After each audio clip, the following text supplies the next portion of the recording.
Be with you. And with your spirit. A reading from the Holy Gospel according to Saint Luke. Glory to you, O Lord.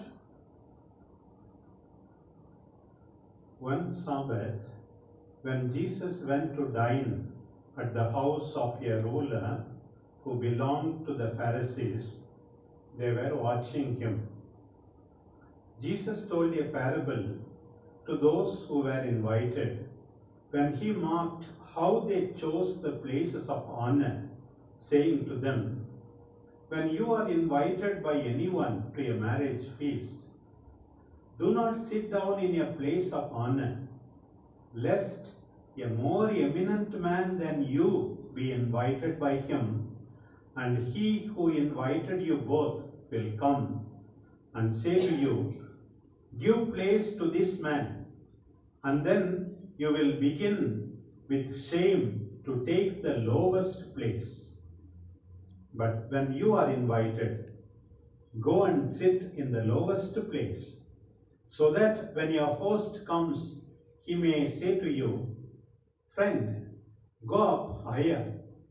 Then you will be honored in the presence of all who sit at table with you. For everyone who exalts himself will be humbled, and he who humbles himself will be exalted." The Gospel of the Lord. Praise to you, Lord Jesus Christ.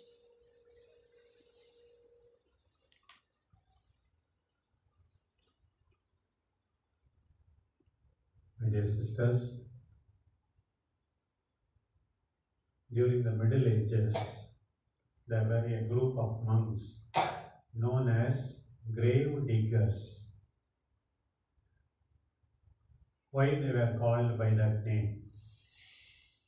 Soon after the morning Eucharistic celebration, all of them will go to the garden with a spade, and then each one in an allotted place will take a spadeful of mud and put one spadeful of mud. The next day, another spadeful of mud. Next day, another spadeful of mud. Finally, when they live long and then become old in that particular place, they will be buried, it seems. It is only to remind them every day that they have to die one day. The psalmist says, "Lord, teach us to number our days, that we may learn wisdom." Sometimes the way some people behave, the way they act with arrogance and without humility, we tend to think that these people are actually thinking that they will not face death at all, or they will not become old or sick at all. That's what we are tempted to conclude. Especially during these days, we have to think of death more and more and pray for the dead persons. Today, we are reminded to be humble by Jesus Christ the Lord. If at all Jesus asked us to learn something from him, it is, "Learn from me, I am meek and humble of heart." Jesus went to dine at the house of a ruler. They were all watching Jesus, and Jesus is watching them. Mutual watching.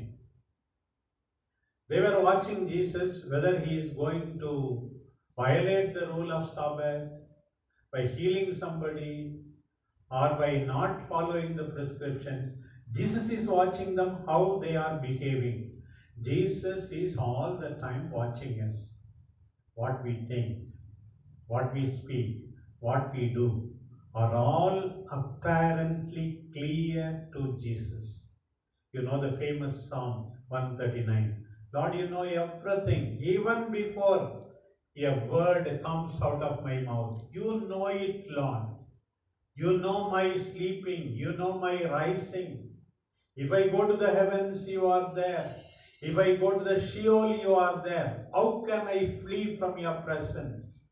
Lord, we have been wonderfully and fearfully made. Each one of our days is written in your book. What a beautiful psalm that is. Psalm 139. Yes, the Lord knows everything. The Lord sees us. The Lord sees the arrogant people who are seeking the place of honor. And the Lord tells them, see, don't seek the place of honor. Humble yourself. You will be exalted. The Lord who humbled himself and got baptized from John the Baptist. The Lord who bent down and washed the feet of the disciples, and above all, the highest form of humiliation, allowed himself to be crucified and die on the cross. That is the Lord who is teaching us. We have to be humble. Humility is the recognition, I repeatedly say, that we need God, we need others. Humility is the desire to respect each and every one of our brothers and sisters who are created in the image and likeness of God, giving them their due. The Lord wants us to do it. And then, my dear sisters, in today's first reading, beautiful passage from the letter to the Philippians by St. Paul. He writes from prison in Rome. He doesn't know whether he is going to die soon. At the same time, he also has a hope. Maybe the persecution is not so severe against the Christians at this present moment. Maybe I may be freed. St. Paul says, I am prepared for both. For me, to live is Christ, to die is gain.